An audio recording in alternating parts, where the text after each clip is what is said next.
Sir, let me thank all the members who've spoken today. Some have gone into great detail to explain about the details of this ordinance and the bill that is proposed today. 25 of them have spoken, and I thank each one of them, although I do not want to spend time reading the list of names again. But I thank all the members who have taken the time and worked out the details to speak on this very important step. So I would like to divide my response into three large compartments. One is, whilst we are talking about the taxation cut, an ordinance which is getting replaced by a bill, we are also simultaneously talking a lot of things related to the economy. And therefore, I think it is important for me to not just explain why we want this bill to come in to replace the ordinance and the logic behind the taxation cut, but also respond to some of the questions which honorable members have raised regarding the larger issue of the economy. So I'd like to address simultaneously issues related to the ordinance, the bill, as much as responding to the questions related to the larger economy. Let me start with addressing the larger issue, where members have raised a concern saying you presented a budget in July, and post which you've come up with these announcements which have a great fiscal implication. What is left of the sanctity of the budget? I'd like to straight away address that issue. I address that issue deriving also from the voices which have been heard through different members who've spoken. And I take the name of Honorable Member Supriya Sule, who very clearly said, is it not the Finance Minister's business? Is it not the Finance Minister's duty in a way? She didn't use these words, but something to the sense, to be proactive rather than be reactive. Every one of your announcements are reactive. Shouldn't you be proactive? So exactly that is what is being achieved by the various announcements, which may have a fiscal implication. But the reason why the fiscal implications couldn't deter us from waiting for the next budget, 8 months, 9 months, in a year where you had an interim vote on account budget before the election, and post that you have a rest of the year's budget in July, you had presented the budget, but post which, if there are challenges for coming out in the economy, is it not my duty, therefore, to respond, not waiting for the next budget, and again to answer in this August House at that time saying, we are rather late, but then we heard of these developments, but we had to wait for the sanctity to be preserved. No, we wanted to be a proactive government. We've heard everybody in different parts of the country, the industry leaders, and that is why, whilst I'll go to that topic in my third compartment, I would remotely refer to it even now. We are a government, we listen, we hear, whether it is criticism, whether it is suggest, whether it's inputs, we are hearing, we are responding. And therefore, when the Home Minister responded to an industry leader, and I was definitely present on the dais that day, it was with this clear attitude of we are willing to hear, we are willing to take the criticisms, and we are also trying to respond to them. And I don't think it is with an intention of saying you can't question me. It is more with an intention saying we like to hear it, we'll like to rather hear it. We'll like to rather hear it and respond to it, rather than say you can't speak at all. The fact that he stood and said those things before us and we responded in the way in which the Honorable Home Minister has responded clearly shows that we are quite happy to hear. And I've gone round the country meeting with the industry leaders. I've gone round the country where people, both in the social media and in my face, have told me, oh my God, you're the most worst finance minister we've seen, not even waiting for 6 full months before I could finish my term. I've not said anything to them, nor have I responded in an acceptable way. On the contrary, I've said, please give me more ideas, we'll work on it. So if there is a government And if there is a Prime Minister, and if there are ministers who have constantly been pilloried and who have responded positively, it is this. It is this government and the Prime Minister Modi which listens to criticism, which responds to criticism with a positivity rather than keep, sitting and criticizing in return. So that be factored in. And therefore, to constantly be told, there is an industry leader who stood up to ask questions, talking truths to power. Yes, please do talk. Not just see, any one of you all can do, and that's what I've been hearing in the last 6 months. It is today, probably the second day after completing 6 full months, and I've heard, I'm willing to hear more. Let me assure that on behalf of this government. So there is no fear factor. Why don't you stand up? Haven't you called me names in this place? And in fact, I must tell you, if there is a habit, and if it is part of anybody's DNA to ask question and run away before the answers are given, it is some other party and not our party. Each time when questions were asked, when name callings happened, and whenever answers were given, people did not even have the inner strength or confidence to wait and hear the replies. They walked out of this house. I can quote the number of times when people have asked for answers. Prime Minister, please come. Finance Minister, please come. Defense Minister, please come. Each time we've come to give replies in spite of name calling. But no, that will never be recognized. That will never be recognized. And that doesn't matter. We are still here to give answers. All right? All right, you know it. You want me to name? No, that's not my culture. You know it. Then, so, when Honorable, I'm answering also, Madam. I'm answering also. When Honorable Member N.K. Premchandran and also Honorable Member Adhir Ranjan Chaudhary, therefore, kept asking, why was the need and where is the need for an ordinance? This is my explanation. We had to come up quickly with the development globally being what it is, with the trade war between China and US creating a situation, with the emerging economies coming rapidly with changed taxation, we had to come in response. And therefore, I didn't have to wait for the next budget. But now, the earliest opportunity that I have come with the bill to replace the ordinance, seeking all your support for a step which will make India a far more investment-friendly destination. So that's my response to both N.K. Premchandranji and Adhir Ranjan Chaudharyji. There were questions also on the fiscal discipline. I just wanted to make sure that in fact, before I conclude and go over to the fiscal discipline issue, this habit of ordinance, again, something which Adhir Ranjan Chaudharyji raised. It's a right concern. It is certainly a right concern. But I just want to draw your attention, Speaker, sir, through you, the House's attention, on ordinances. The number of ordinances which have been passed earlier, let's keep that in mind.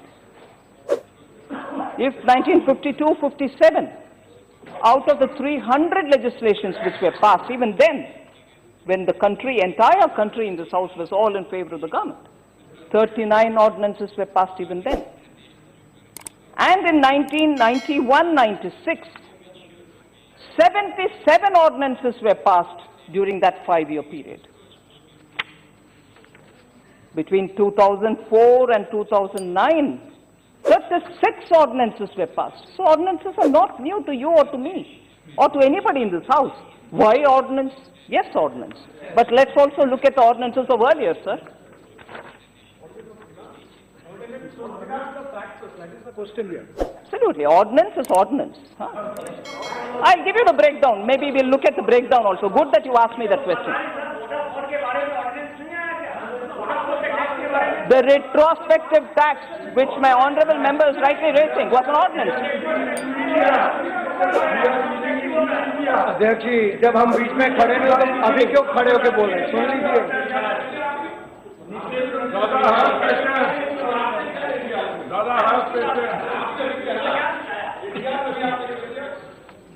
Sir, the problem is, क्या है माननीय मंत्री जी, कभी सदन सब लोग चलाने लग जाते हैं।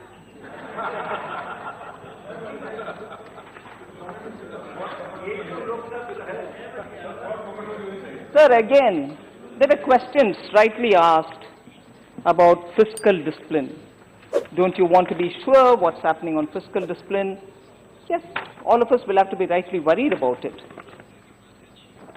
But of course, again, we'll have to learn lessons from the past. I've often been quoted saying you should talk to other finance ministers, earlier finance ministers, to learn, to correct yourself, and very well. I've done this. I've met with a lot of finance ministers, former finance ministers, before presenting July budget. I have. So I take your advice.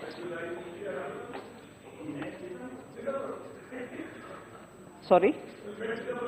I met Sri Pranab Mukherjee. I've met Dr. Manmohan Singh before the budget. So I've given you a name of two. Already we can always name all former, we can always name all the former finance ministers. Sorry? So, on the fiscal deficit, sir, it's a very justified concern, and we can all, again, look at the past. I just want to draw the attention of the House, which is something which I've expressed even earlier. Fiscal deficit. I'm just reading the RE level fiscal deficits. 2009-10, it was at 6.70. That came down to 5.10 the next year, 10-11. 11-12, it was 5.90. 12-13, it was 5.20. 13-14, 4.60. On an average at 5.50. Whereas fiscal deficit between 14 and 15 was 4.10, 3.90, 16-17, 3.50, 3.50 again, 3.40 in 18-19, 3.68 on an average. We have managed to keep the fiscal discipline completely intact and maintain the average figure well under 4% all the while. So I fully appreciate the concern that honorable members have raised about what happens to fiscal deficit because of this particular tax. You're foregoing 1,45,000. Yes, I'm fully with you all for the concern, but we are known by the work that we've done earlier. Fiscal discipline is something which we've taken care of. Let the RE stage come, we'll take a call on it.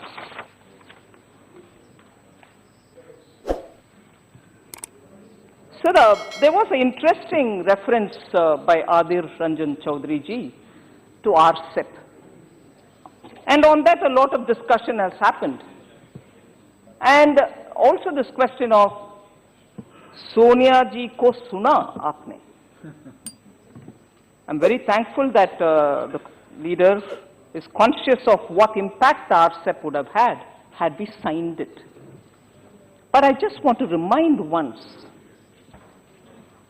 I don't know if the Congress party themselves, I'm sorry to name the party here, but I don't know if the Congress party themselves did not hear the word of Sonia ji, if she had mentioned it then. I do not know whether she did. In 2013, when the Bali agreement was signed. It was signed. It was signed, and I want to draw your attention that that was the first challenge in 2014 when we came to power, and Prime Minister Modi took all the effort to ensure that that signature which was done in Bali, which would have meant, and I'm sure many of our members from communist parties were here, I'm sorry to name like this, because I've been questioned on that. If that peace clause was not extended to become for perpetuity, which was purely because of Prime Minister Modi's efforts in 2015-16, going by what was signed in Bali in 2013, this country would not be able to give MSP to its farmers today. This country could not be distributing PDS rice or wheat in the ration shops today. And therefore, I want to ask, where was the Congress party's chief at that time? Did she not advise her party? RCEP को हमने तो सुना, आप बोल रहे हैं, कब सोनिया जी के एडवाइस नहीं सुने आप लोग? क्यों साइन किया WTO में? बाली में क्यों साइन किया पीस क्लॉज बिना? परपेचुइटी बिना परपेचुइटी 2017 में सॉल्यूशन फूड सिक्योरिटी के लिए नहीं मिला, उसको हमने जाकर के WTO में लड़ कर ले आए, उसके कारण आज PDS दे पा रहे हैं, उसके कारण हम MSP दे पा रहे हैं किसानों को। किसानों के बारे में बात करने वाले कांग्रेस जरा सोच लीजिए।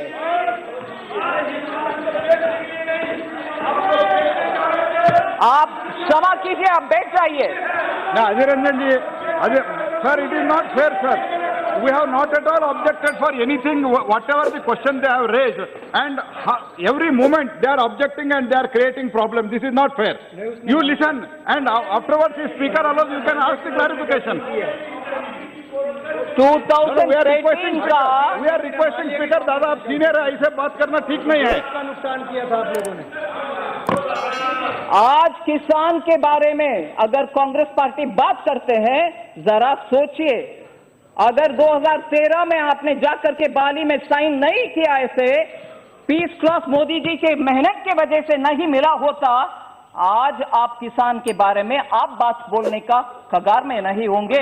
देश के हित में मोदी जी जाकर के परपेचुइटी में पीस क्लॉज को ले आए, इसलिए आज किसान का हालात ठीक है, उनको MSP मिल रही है, और गरीबों को रेशन कार्ड के द्वारा उनको गेहूं PDS में सब कुछ मिल रही है। ये सब खो बैठे थे हम 2013 में साहब।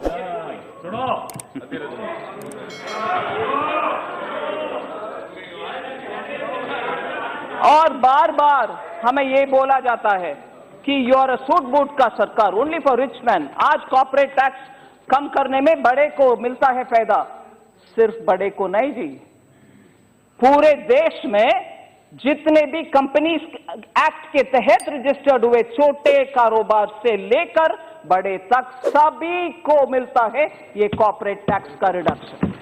हमने इसमें कुछ बड़े छोटे का भेद नहीं रखे, सभी को दिया है। इसीलिए सूट बूट का बात जो बात करते हैं आप, फलना का फ्रेंड है, फलना का भाई है, फलना का, ये सब इधर नहीं चलता है जी। मैं उदाहरण बोलती हूं, उज्ज्वला में 8 करोड़ लोगों को जो गैस मिला वो फलना फलना है क्या? आयुष्मान भारत में 68 लाख बेनिफिशरीज कौन है जी? बाई बाई है क्या? 68 लाख लोगों को आज 5 लाख तक एनुअली मेडिकल फैसिलिटी मिलता है, वो कौन लोग है जी? फिर 8.1 करोड़ किसान को PM किसान सम्मान निधि मिलता है, वो कौन है जी? वो बड़े फलना के भाई है, फलना के दामाद है, फलना का जीजा है, ऐसे कुछ है क्या? कुछ ऐसे नहीं। 11 करोड़ लोग को उनके अपने घर में टॉयलेट मिला है, वो कौन है? जीजा है क्या? जीजा के घर में बनाया क्या? नहीं। PM जनधन योजना में मुझे मालूम नहीं है जी, जीजा आपको मालूम है। हमारे पार्टी में जीजा नहीं रहते।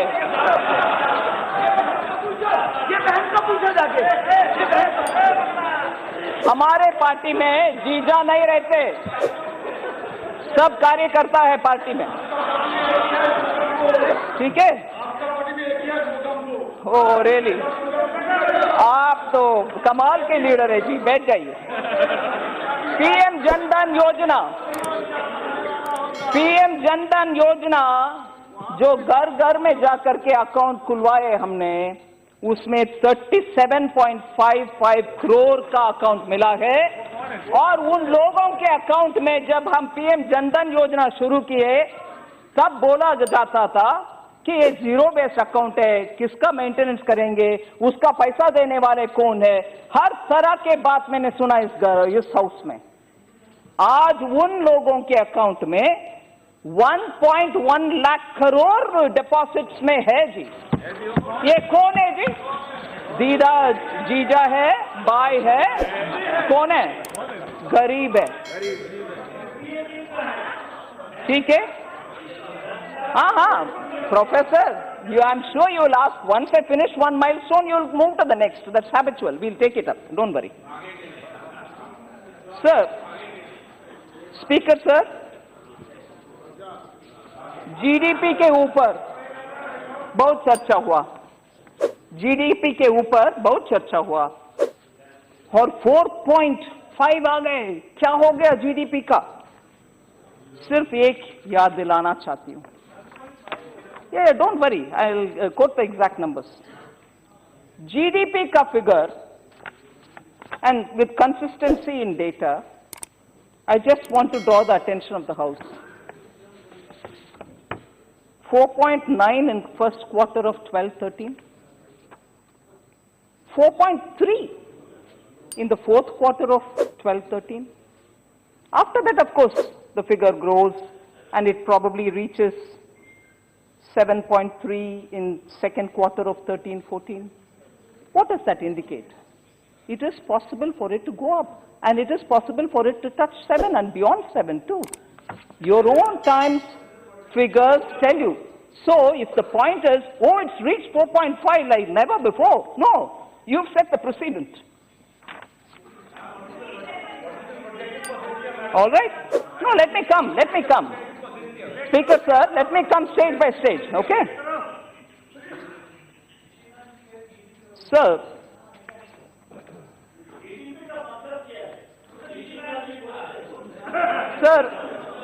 Honorable Member Jaydev Gallaji, he's here. He raised a question about service sector. I just want to respond to this. The ordinance that we brought out, and now this bill has a specific intention to attract investment in manufacturing. At the moment, our specific objective is to draw manufacturing companies from all over the world. However, the service sector companies would benefit from the concessional tax regime of 22% extended to all existing domestic companies. Further, they may also benefit from the reduced rate of MAT at 15%, which would be applicable to all companies which do not opt to be taxed at the concessional tax regime. I hope that answers Jaydev Gallaji. So there was this question about direct taxation has also come down. I think Supriya ji had raised that question. Direct taxation has not come down, ma'am. Speaker sir, I would like to inform the House through you, there is no decrease in the direct tax collection. There has been an increase of around 5% in the gross direct collection at the end of November 2019. I'm giving you the latest figure. Also, there was this question by Sri Ranjit Reddy ji. The time period given for this tax cut is only for those companies which register from October 2019 and who commence production by 2023. His contention was that it's rather too short a period and it should be for a longer period of 5 years. So the intention again of the ordinance and now this bill is to quickly respond to this developing global situation and speedily attract as many investments as can come into this country. So if a longer period is declared even at the beginning, for instance, companies, there will be no sense of urgency in this matter. And there will not be a, quick response. And therefore, the desired outcome may not be there, in that we want fresh new investments to come quickly into this country. And that is why it has been given a period of commencement, which is 2023. So in passing, I just would like to respond, although that area is, of course, Honorable Minister Ravi Shankar Prasad ji is here, I wouldn't want to get into it, but since that talk came, Sri Mohammed Bashir of the has asked this question, what are you doing about public sector? How dare you, go about doing whatever you're doing with the BSNL? I would want to just put one fact in place. BSNL a public sector undertaking. All of us love it. We want it to do well. Was not given the money to buy 4G. Am I right, Ravi Shankarji? It was denied the right. And certainly not in our domain, it's in your time. With such great services to the nation have been done in your time, sir. And then, 4G.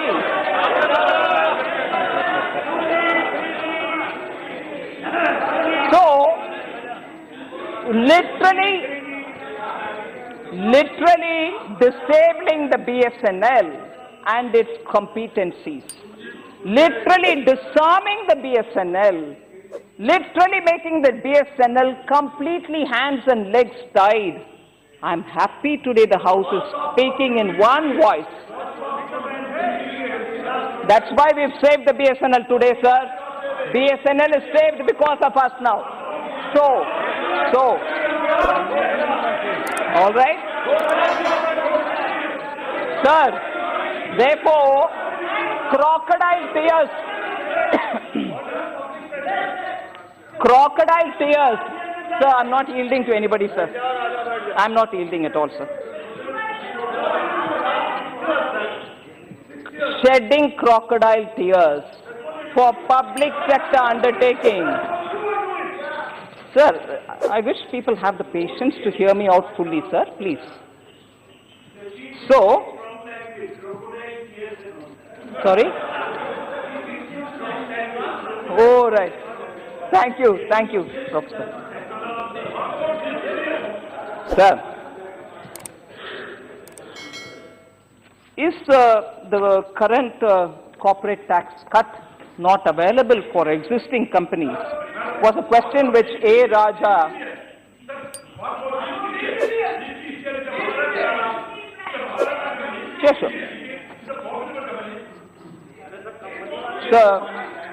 एक minute one माननीय सदस्यगण, अगर आप बीच में खड़े रहकर पूछेंगे तो मैं क्लेरिफिकेशन नहीं दूंगा आपको।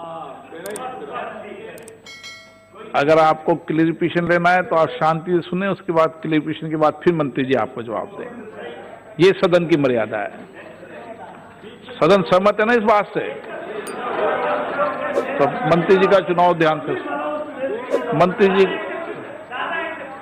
मैं आपको जो वचन दे दिया तो मैं दूंगा, लेकिन कोई भी अगर बीच में माननीय सदस्य जो उठ गया है उसको मौका नहीं दूंगा। माननीय मंत्री जी।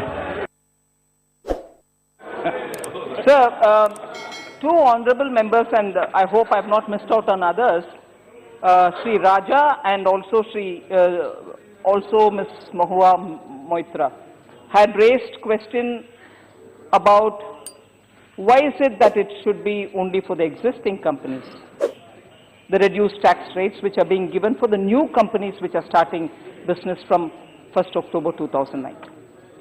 So as I said, the intention of giving the lower tax rate for new manufacturing companies is because we want to invite fresh investments.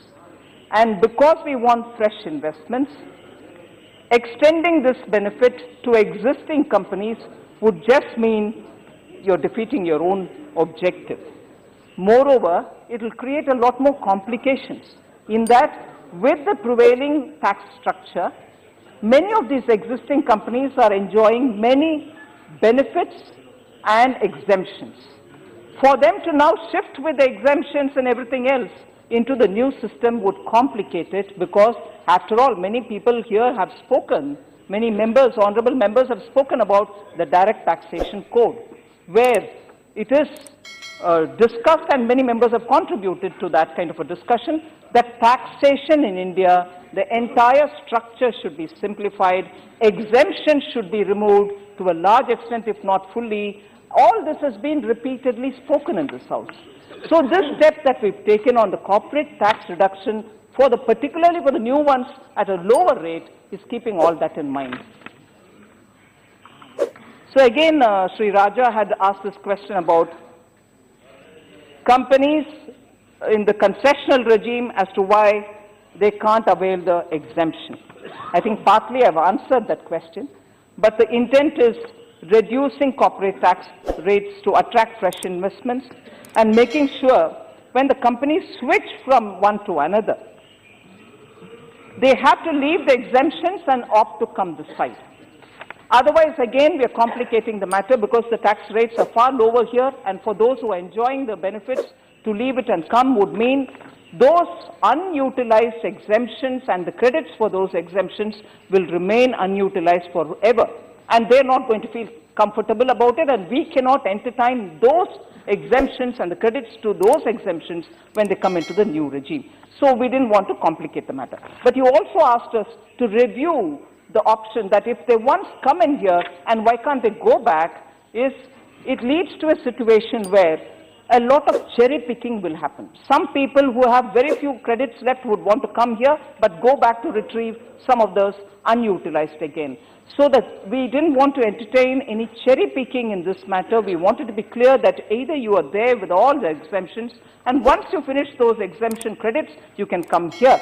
And after you come here, you remain here. So we wanted a certain level of clarity to be brought in and not blur the situation, and that's why we've not given the facility. Yes, but we didn't accommodate in this exemptions. Only 2 of them are continuing, which I'll explain.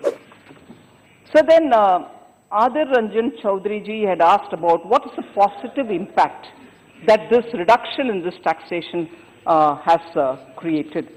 But after all, it has only been 2 months, so it's too early for me to assess any kind of impact, concrete impact. But I can clearly tell you, both domestic industries and very many foreign investors who want to come into this country, post the 1st October rate which is offered, for the lowest rate which is being offered, a lot of companies have shown interest. Many of them, those who have even shown the tax cuts benefits in their books, have said, we are looking forward for fresh investments. So at this stage, it's anecdotal, but actual data will take a bit of a time for me to come back to the House.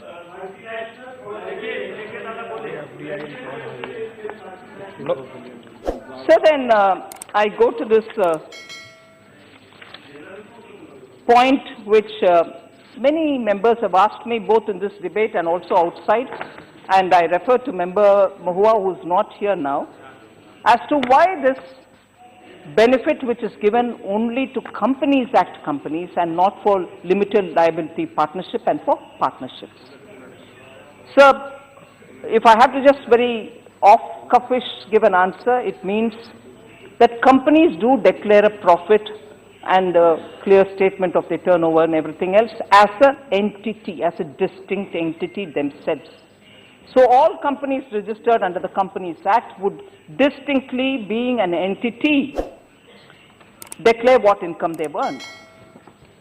And therefore, after that, they get first taxed in the hands of the company itself for the income that they declare.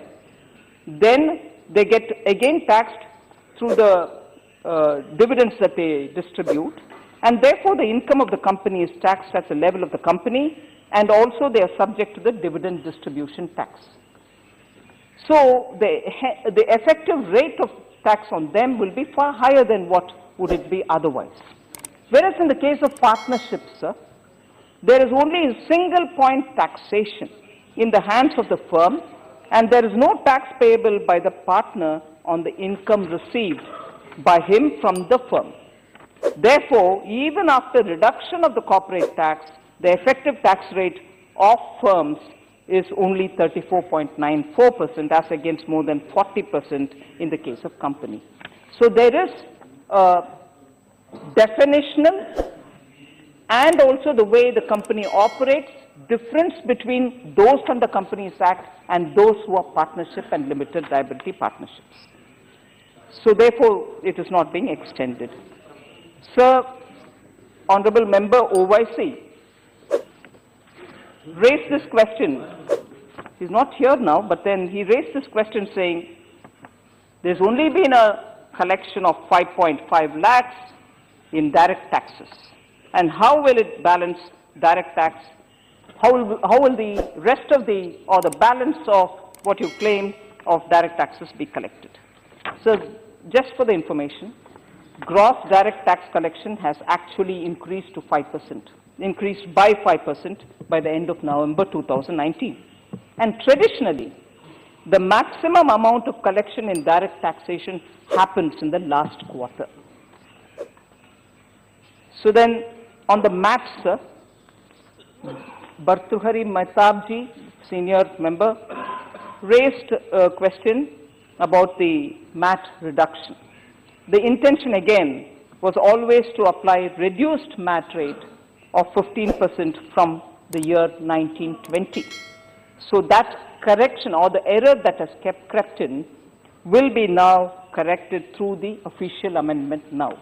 So it applies from 1920. The original intent was that. It continues to be so even now. So I think my first compartment of talking about the economy in response to the points raised is probably fairly exhaustively answered. I just want to also, on the economy, before I finish that little chapter, a lot of members have expressed this anxiety that consumption should be given all the kind of encouragement. You've done some things for the supply side, but what are you doing about the consumption side? And what is happening to the NBFCs? I just want to highlight the fact that again, being proactive, understanding that the ground was giving us the feedback that liquidity was not reaching MSMEs, liquidity was not reaching consumers. We made sure that the banks would go not to metropolitan cities, but to 400 districts in the country and hold outreach programs so that whoever approaches them, MSME, farmers, home buyers, vehicle buyers, whoever approaches them will get the credit that they would want. So I just want to highlight the total customer outreach progress in November and also what has happened in October. Total disbursement during the month of October and November put together is 2,52,000 crores, and of which 1,05,599 crores is absolutely new term loans. So if there was no liquidity, liquidity is not reaching people, who are those who took the new term loans? They are the ordinary people who are living in those 400 districts who have benefited by this outreach. 46,800 crores have been given as new working capital loans. So total new term loan and new working capital together constitute 60% of all the disbursement that has happened. So that's being proactive to ensure. You might think it's reactive, but we've also included MSMEs and others who in the long run would develop into an issue. So we've ensured that that kind of money goes. So to the NBFCs, which are the last mile to give credit, 19,627.26 crores have been given by public sector banks in the last 1.5 months between October and November, so that NBFCs will have that money given to them, they can move forward. If there are members who are keen to know how many from this amount went to home loan, how many went to vehicle loan, I can read the figures. I'll be quite happy to place it on the table of the House so that members can get a picture of how much exactly has been distributed. So dues to the MSMEs is a particular point that I would like to highlight. MSMEs provide goods and services to all the public sector companies, public sector undertakings. But the payments don't go in time. And because of that, many of the MSMEs do get into a situation where they don't know how to release their money out of the hands of these public sector. We have cleared more than 61,000 crores, and to a large extent, the dues have been brought down. I just want to put it on record here that amount outstanding as of date to MSME has come down so drastically that from the central government, it's only 22.95 crores, which I will ensure that we'll go on pursuing these government departments to clear them.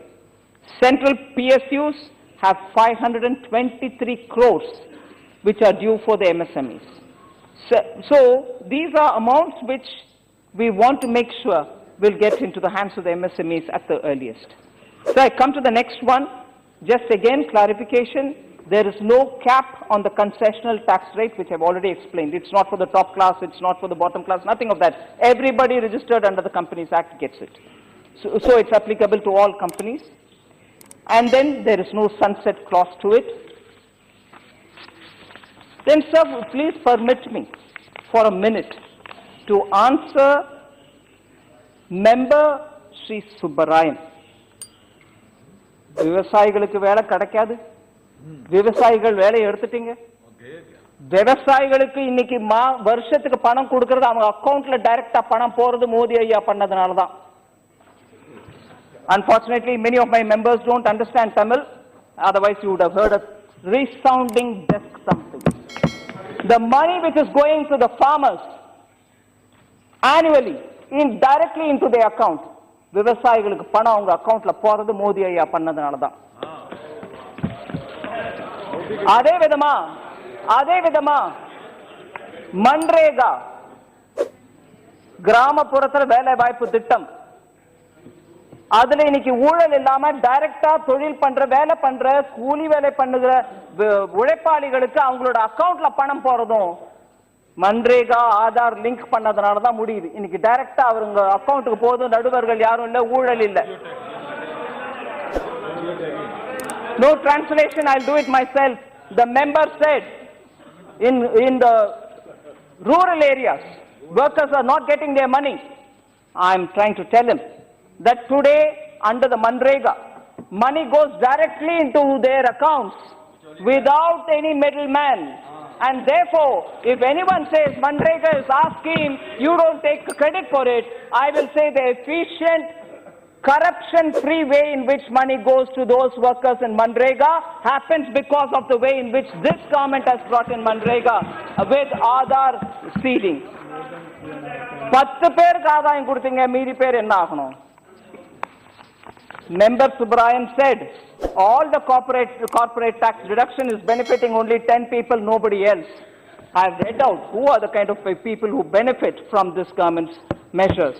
அதனால company act மூலமா இன்னைக்கு கொடுத்திருக்க வரி தள்ளுபடி பெரிய கம்பெனிக்கும் போகுது, சின்ன கம்பெனிக்கும் போகுது, குக் கம்பெனிக்கும் போகுது, குறுந்தொழில் பண்றவங்களுக்கும் போகுது. அதனால கொஞ்சம் இந்த விஷயம் நம்ம புரிஞ்சுக்கிட்டு பேசணுமே தவிர உணர்ச்சி வசப்பட்டு பேச வேண்டாம்னு என்னுடைய கோரிக்கை.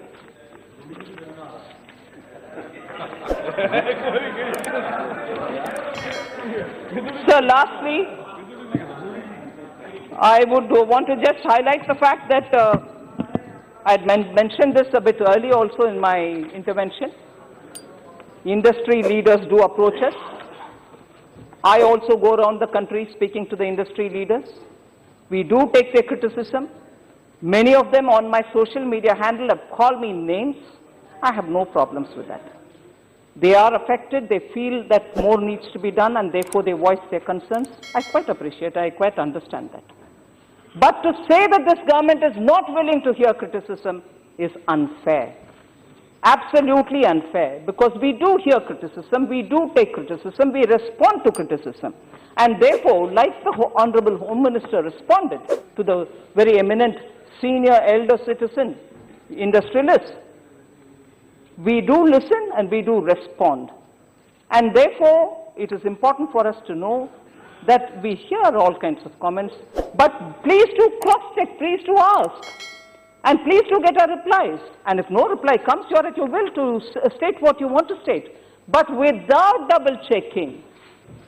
Galatfehmi phailane mein. May I repeat my tweet?